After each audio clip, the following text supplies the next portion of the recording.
Então, 1 João, capítulo 3, de 1 a 10. E o tema do nosso estudo nesta noite é Nascidos de Deus para uma vida pura. Nascidos de Deus para uma vida pura. Vamos ler o texto, 1 João 3, de 1 a 10. Vede quão grande caridade ou amor nos tem concedido o Pai, que fôssemos chamados filhos de Deus. Por isso o mundo nos não conhece, porque o não conhece a Ele.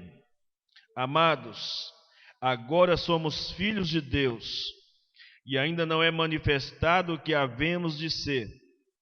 Mas sabemos que quando Ele se manifestar, seremos semelhantes a Ele, porque assim como é, o veremos.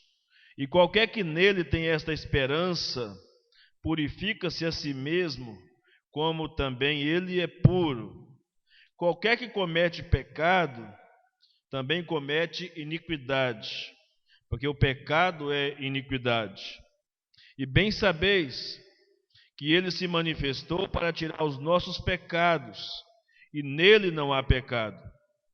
Qualquer que permanece nele, não peca. Qualquer que peca, não o viu, nem o conheceu. Filhinhos, ninguém vos engane.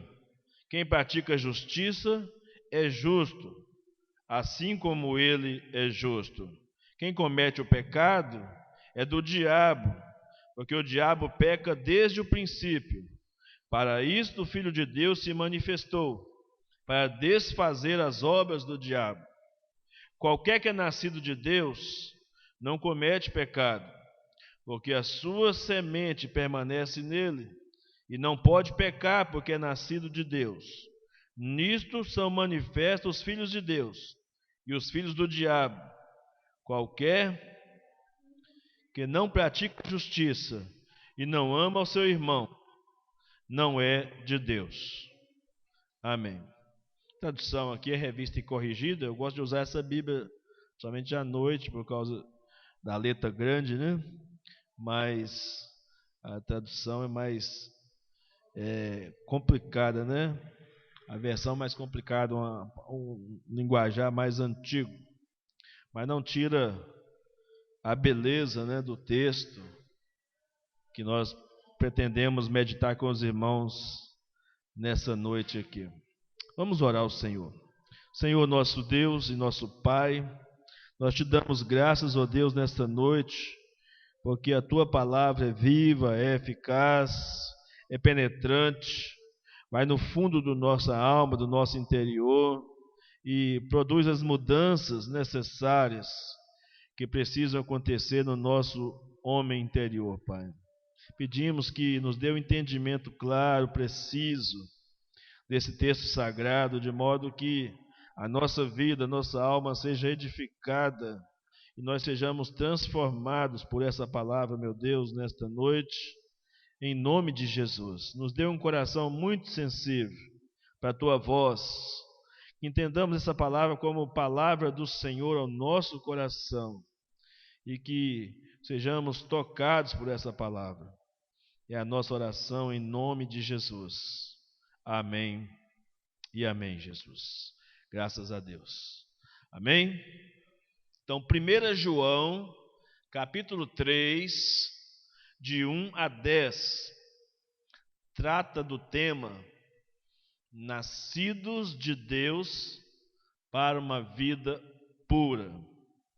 É interessante que, mais uma vez, o apóstolo João vai usar os argumentos necessários aqui ao ensinar para o povo de Deus da sua época e para nós em nosso tempo, ao mesmo tempo está combatendo alguns ensinamentos falsos, algumas heresias e as práticas não cristãs de crentes que se dizem crentes, mas são crentes falsos. Estão no meio do povo de Deus, mas agem com falsidade no meio do povo de Deus. E novamente o apóstolo João vai usar os argumentos que nós chamamos no capítulo anterior das provas, né? Da prova moral, da prova social e da prova doutrinária. Praticamente em toda a carta, em todo o contexto dessa primeira carta de João, ele vai tratar dessas três provas: a prova moral, a prova social e a prova doutrinária. Os versos de 1 a 10, especificamente, ele vai tratar da prova moral. Lembra, os irmãos, que a prova moral está ligada à nossa obediência. A nossa obediência a Deus, a obediência à sua palavra. E aqui nós vamos ver algumas instruções de Deus que nós devemos observar na nossa caminhada cristã. Do verso 11 até o verso 18 do capítulo 3, o apóstolo João vai tratar da questão social, os relacionamentos, de um modo geral. E dos versos 19 até o verso 24, ele vai tratar da questão doutrinária. Ele fala nos 10 primeiros versículos do amor, por exemplo, de forma prática, depois vai tratar disso mais adiante, de forma doutrinária. Então é uma maneira que nós temos de entender essa palavra, né, de Deus ao nosso coração, né, e como devemos aplicar isso na nossa vida diária, no relacionamento uns com os outros. Hoje vamos ver o tempo, né, que temos para tratarmos da questão moral. A prova moral tratada por João aqui no texto. E João usa, irmãos, pelo menos de 4 verdades poderosas nesse texto de 1 a 10, poderosas, incontestáveis, para afirmar essa prova moral, né, por que nós somos chamados a essa prova moral apresentada por João aqui. Ele vai apresentar 4 razões ou 4 verdades que devemos levar em consideração na nossa vida cristã.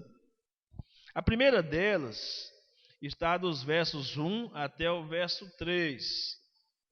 Do verso 1 até o verso 3, João diz que nós somos amados por Deus com um grande amor. João diz: somos amados de Deus ou por Deus com um grande amor. Ou seja, quando nós somos salvos, nascidos de novo, somos motivados para uma vida de amor com nosso Deus, e que começa no próprio Deus, não começa conosco. Não somos nós que tomamos a iniciativa de amar a Deus. É Deus que toma a iniciativa de nos amar primeiro. É Ele quem nos ama primeiro, é Ele que vem ao nosso encontro. Então Deus sempre toma a iniciativa. E quanto mais nós contemplarmos esse amor de Deus em nosso favor, esse amor que nos constrange, mais somos desafiados a viver uma vida de santidade, uma vida agradável a Ele. E João faz aqui nesses 3 versos, pelo menos 3 destaques bastante significativos para nós desse amor maravilhoso de Deus. Primeiro, na parte A do versículo 1, João nos chama a atenção: vede que com grande amor nos tem concedido o Pai. Então a primeira coisa que se destaca aqui é que nós somos chamados a perceber esse grande amor de Deus. É como se as pessoas estivessem descuidadas desse amor, e João chama a atenção do povo para que o povo se voltasse para esse amor, olhasse as provas desse amor manifestadas na pessoa de Cristo Jesus. Toda vez que nós tivermos uma crise de identidade, uma crise de amor, do tipo achar que ninguém nos ama, ninguém nos quer, ninguém se importa conosco, é preciso fazer um exercício de olhar para a cruz e ver cravado naquela cruz a manifestação do amor de Deus em nosso favor. Quem falou que você não é amado? Quando foi dado por você ou a você a maior manifestação de amor que alguém poderia dar na face da terra. O grande amor de Deus que João nos chama a atenção aqui. O apóstolo João nos chama para olharmos, avaliarmos. A ideia que o texto passa é de um olhar com uma avaliação. Avaliar esse amor, a grandeza desse amor, de um amor eterno, de um amor intenso, de um amor sacrificial, de um amor que se entrega. O amor do Pai é um amor altruísta, é um amor incondicional. Ele ama apesar de nós. Ele nos ama. E o elo que nos une, ou que une aquele que dá ao que recebe, é esse amor, é a manifestação desse amor na pessoa de Jesus. E como filhos de Deus, que é a ideia do texto aqui, nós somos alvos desse amor divino. Nós confessamos que não somos capazes de entender as dimensões desse amor de Deus em nosso favor. O verbo aqui, vede, está no imperativo afirmativo. Aí o que isso tem a ver, pastor? O que isso significa? Significa que ele tem força de ordem e tem força também de exortação, de conselho. Ao mesmo tempo que o texto nos ordena, ele também nos aconselha a olhar para o amor de Deus, para a grandeza desse amor de Deus em nosso favor. Vede tem um sentido também de contemplação, maravilhamento. Contemple-se, maravilhe-se desse amor de Deus, ou com esse amor de Deus em seu favor. Jesus já tinha dito isso lá no capítulo 15 de João, que ninguém tem maior amor do que esse, de dar a alguém a sua vida pelos seus amigos. Ninguém tem maior amor do que esse. Então, João está dizendo, maravilhe-se na grandeza desse amor de Deus. E a expressão que grande amor, ou quão grande amor, não é somente um ato de grandeza. Aqui não queremos afirmar que Deus é um megalomaníaco, que gosta de manifestar a sua grandeza só pelo prazer de dizer que é grande. Não é isso que o texto está dizendo. Sabe, irmãos, o que o texto está dizendo aqui para nós sobre a grandeza desse amor é mais no sentido de ser um amor peculiar, um amor especial. João mesmo já havia dito sobre esse amor. Em João 3,16, ele diz que Deus amou o mundo de tal maneira. Ou seja, não tem explicação. Como diz aquela canção, muito antiga, conhecida, de alguns. Porque Jesus me ama, eu não posso explicar. Mas a ti também te chama, pois deseja te salvar. Porque Jesus me ama, eu não sei explicar. Você sabe explicar por que Jesus te ama? A não ser a explicação na própria afirmação, que a Bíblia diz que Deus é amor. Amor é a essência de Deus em nosso favor. Então, irmãos, João diz que esse amor é inexplicável. O apóstolo Paulo também trabalhou nessa ideia da peculiaridade do amor de Jesus, desse amor diferencial, desse amor de Deus diferencial, quando ele disse em Romanos 5:8, né, que Deus prova o seu amor para conosco, em que Cristo morreu por nós, sendo nós ainda pecadores. Esse é o diferencial desse amor. Não é um amor qualquer, é um amor que se manifesta a inimigos. Éramos inimigos de Deus. A Bíblia diz que éramos por natureza filhos da ira. Éramos por natureza filhos da ira.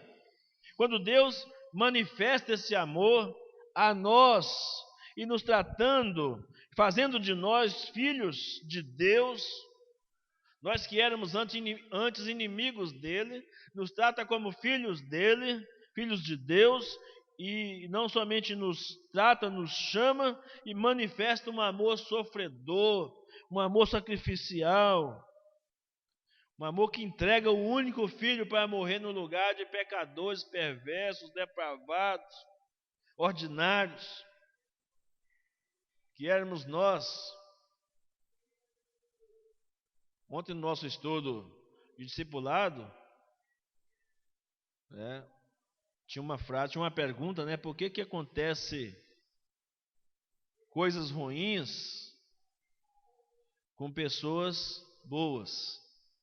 A gente só vê um lado do ponto de vista humano, do ponto de vista nosso. E um dos irmãos, colocou naquela reflexão, deveríamos pensar o contrário. Por que acontecem coisas boas com pessoas ruins como nós? Que a nossa natureza é ruim.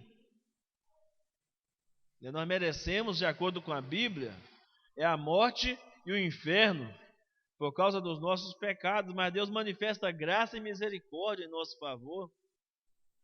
Até quando acontece uma tragédia em algum lugar, é Deus sinalizando para nós que Ele está nos dando chances, nos dando oportunidade para refletirmos sobre a nossa vida, nos dando chances de arrependimento. Tanta coisa acontecendo ao nosso redor, e Deus está guardando a nós, guardando a nossa família. Ao invés de, quando a gente está passando por uma tribulação, dificuldade, a gente perguntar, por que eu? Ou por que nós? Deveríamos perguntar também, por que um amor de Deus por mim, por nós, pela minha família, cuidando de nós dessa forma, como se fôssemos a menina dos seus olhos. Então é esse amor de Deus, a grandeza desse amor de Deus está exatamente nesse fato, de amar pessoas que não mereciam ser amadas,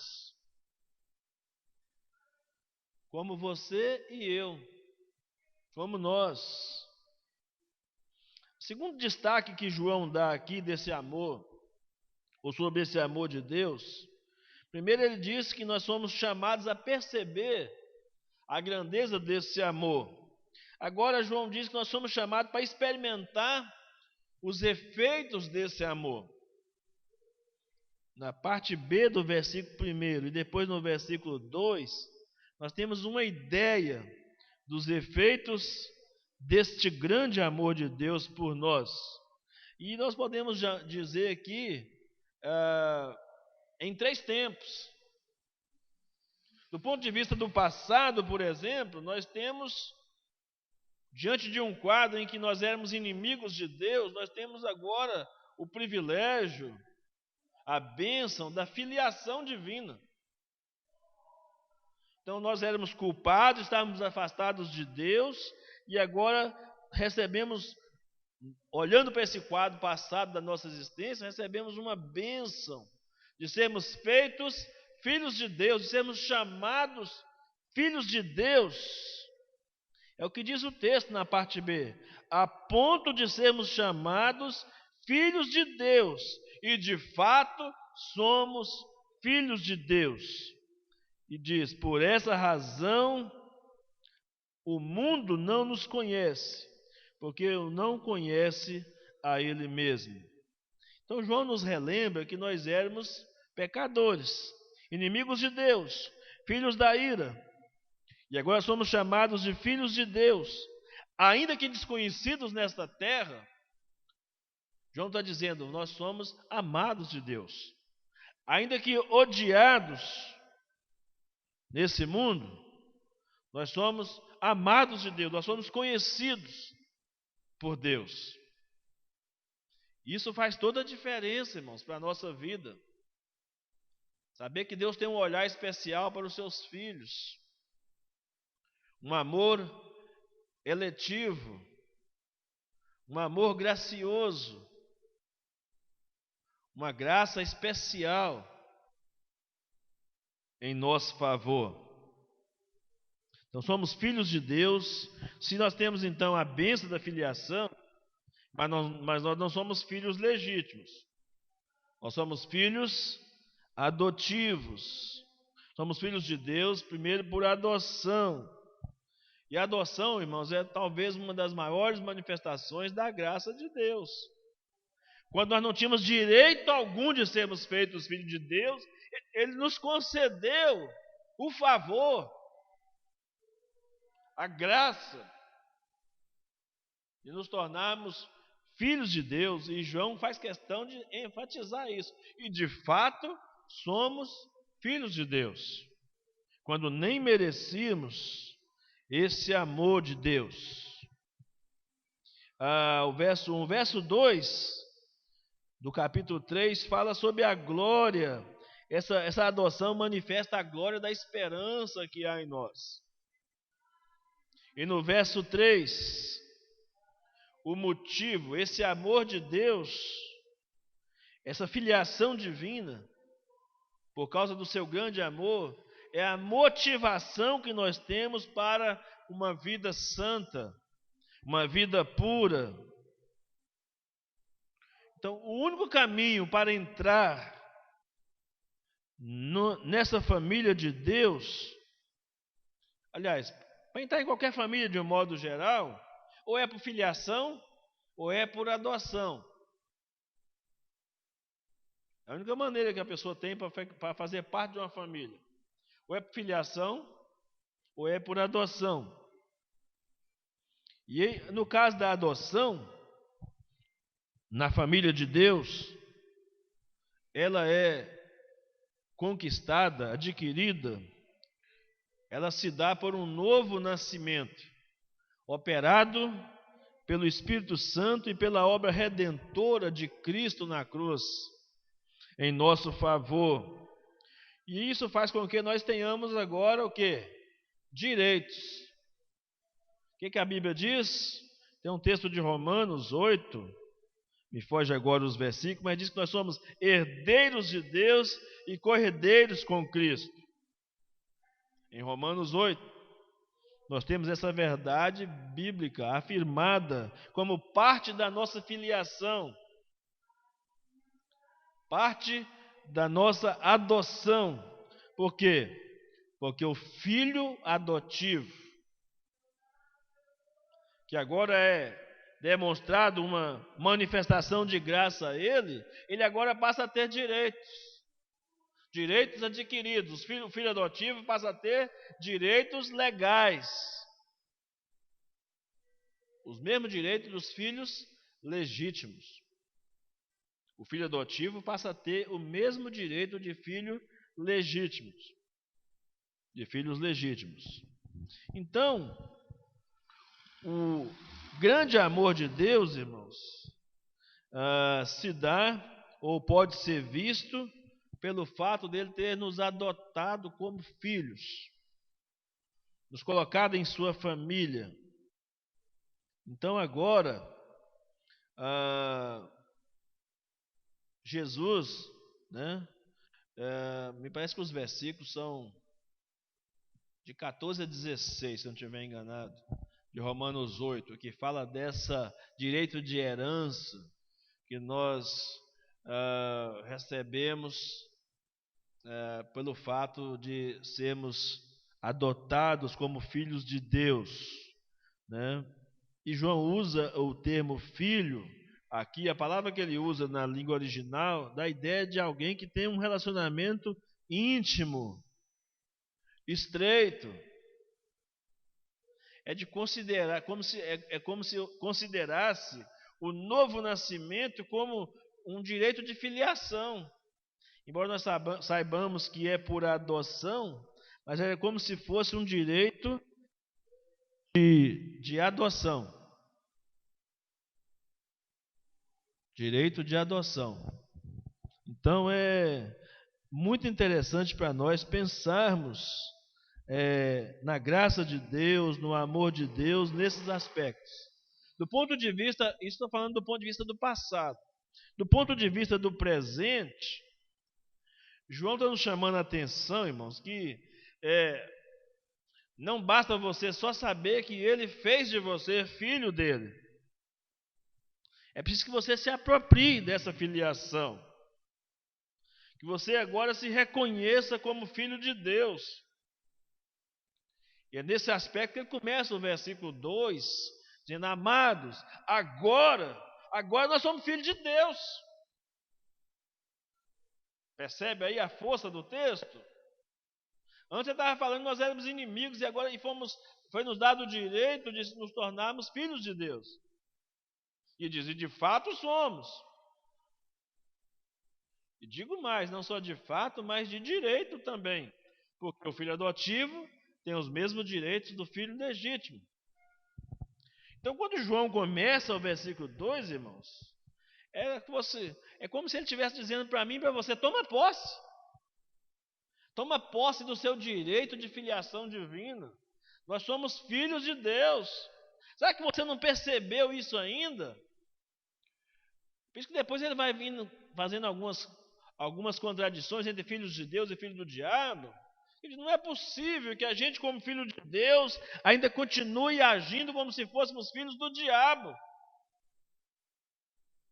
Não é possível que, tendo Deus como Pai, a gente ainda aceite a interferência de Satanás na vida da gente. Como nossos primeiros pais fizeram lá no jardim, deram mais credibilidade à voz de Deus. Deram mais credibilidade. O ser humano é assim. Costuma dar mais ouvidos à voz do mundo, à voz de Satanás, do que à voz de Deus.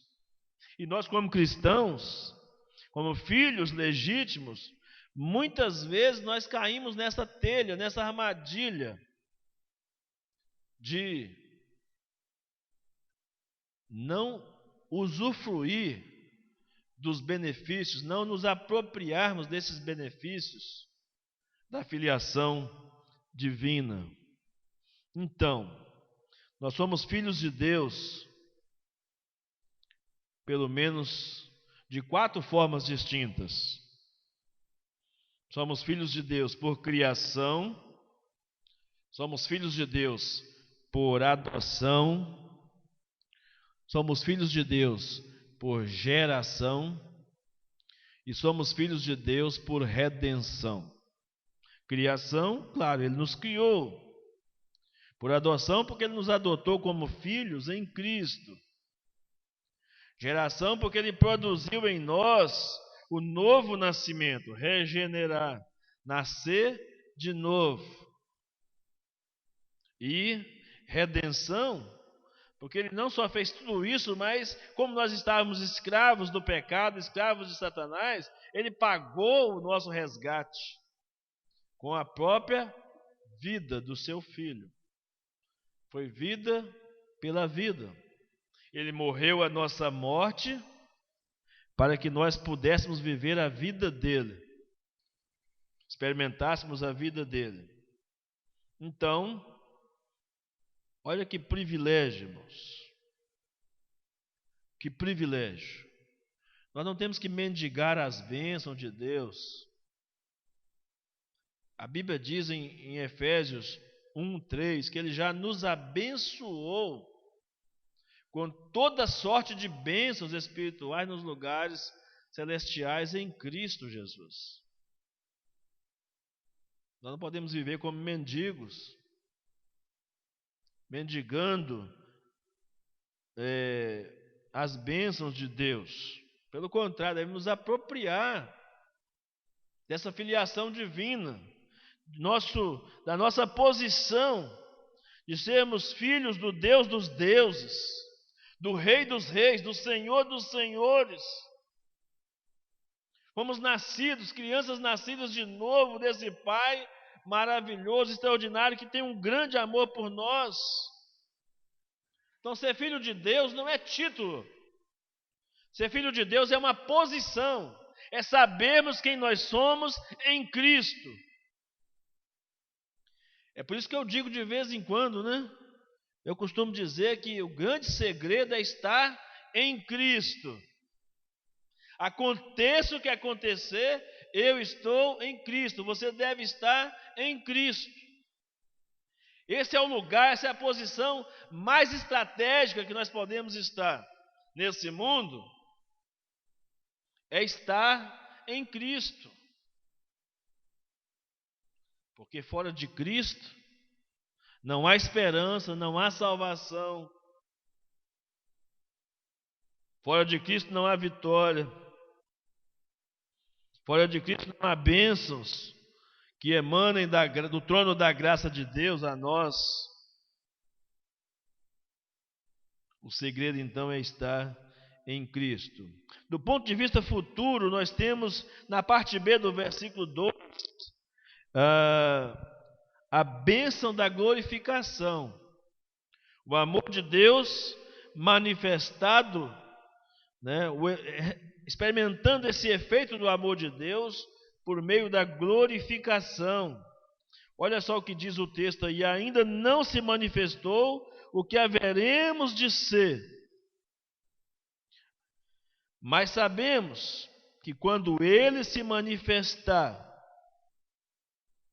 seremos semelhantes a Ele, porque assim como Ele é, o veremos. Na teologia, nós chamamos esse mistério de o já, mas ainda não. Ele já nos glorificou, mas nós ainda não vimos visivelmente, visualmente, essa manifestação. Mas nós temos nele essa esperança. Nós temos nele essa garantia. Embora real, ainda não é visível. O que somos não aparece agora no mundo. O que seremos não aparece ainda para nós. Mas a Bíblia diz que um dia nós o veremos como Ele é, porque seremos semelhantes a Ele. João, irmãos, faz uma escatologia. Escatologia é a doutrina das últimas coisas. Chama-se escatologia. João faz uma escatologia aqui muito simples, sem nenhum propósito especulativo. Porque muito do que nós temos hoje na escatologia são especulações. Alguns até achismos, né? A pessoa lê um texto bíblico lá, faz uma interpretação e começa a se achar, né? Dentro daquele contexto, daquela interpretação. Nós temos um monte de correntes doutrinárias para explicar essa doutrina das últimas coisas. Quando nós estivermos estudando o Apocalipse, nós vamos ensinar os irmãos, vamos relembrar os irmãos sobre essas correntes escatológicas, explicar detalhadamente o que cada um tem de visão ou de expectativa sobre a volta de Jesus. Mas no caso de João, ele não está preocupado aqui com um mero propósito especulativo. João está mostrando de forma prática. Ele está dizendo, ele está falando assim, se vai aparecer ali, se vai aparecer acolá, ele está tratando desses efeitos. Se é antes da tribulação, se é depois da tribulação. Ele está tratando do efeito que isso vai produzir em nós, de maneira prática. João está dizendo, olha, nós vamos ser transformados. Nós vamos ser iguais a Ele. Nós vamos vê-lo como Ele é. João está mais preocupado com a essência dessas coisas, irmãos. Então essa é uma visão mais ética, vamos dizer assim, mais comportamental, do que uma visão, ou uma razão, ou um enunciado teológico, simplesmente. João está tratando disso, dos efeitos disso na prática.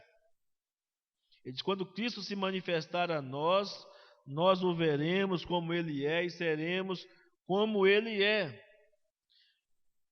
O que é isso? Isso é a visão que os eleitos de Deus terão de Cristo no céu.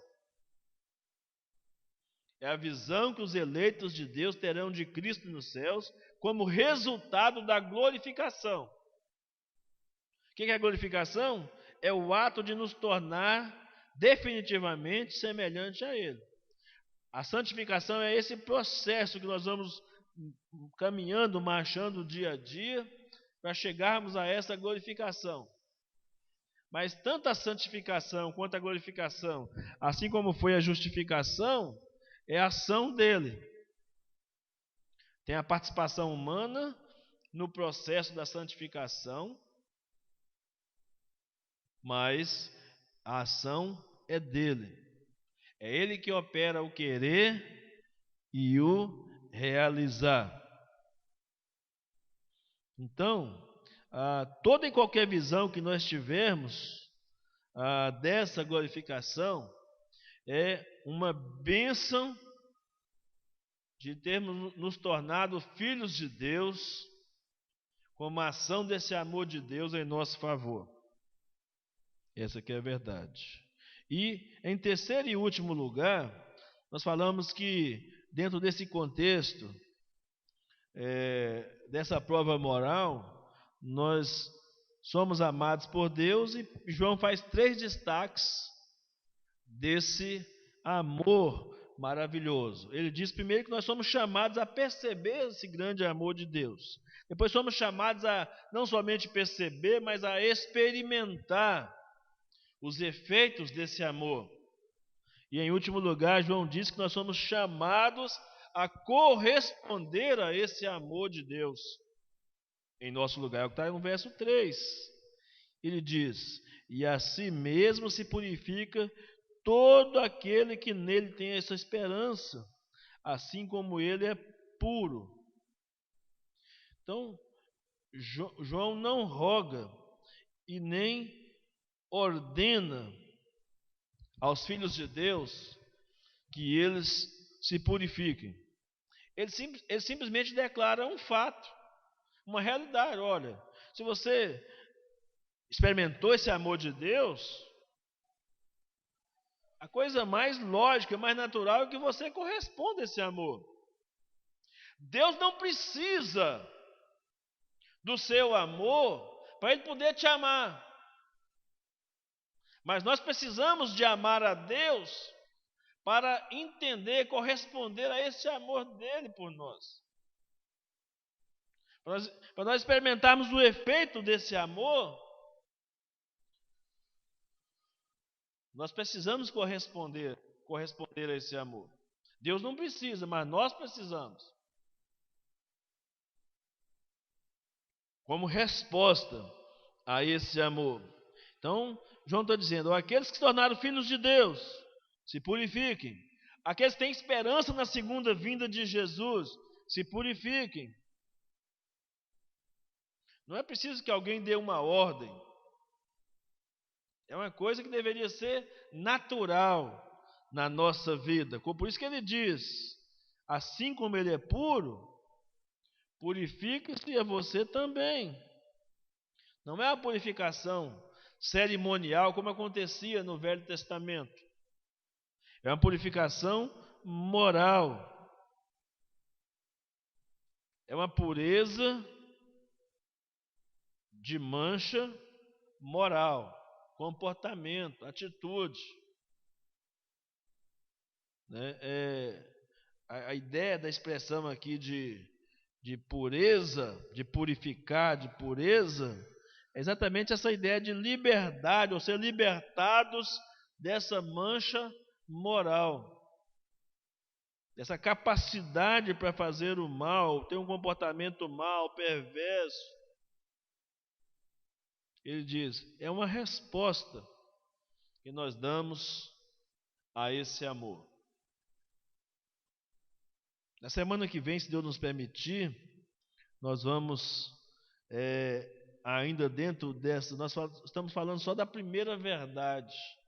Nós falamos que a prova moral ela é embasada em 4 verdades principais. A primeira delas é que nós somos amados por Deus com grande amor.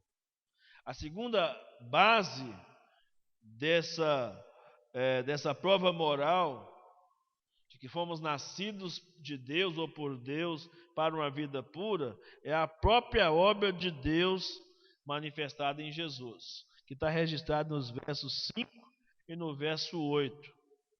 Para que Jesus veio? Por que Ele nos ama? Por que Ele fez isso? Então, na semana que vem, se Deus quiser nos permitir, nós vamos continuar a partir daqui, verso 5 e verso 8. Amém? Vamos orar, pedir ao nosso irmão Washington que ore ao Senhor, agradecendo a Deus por essa palavra nessa noite.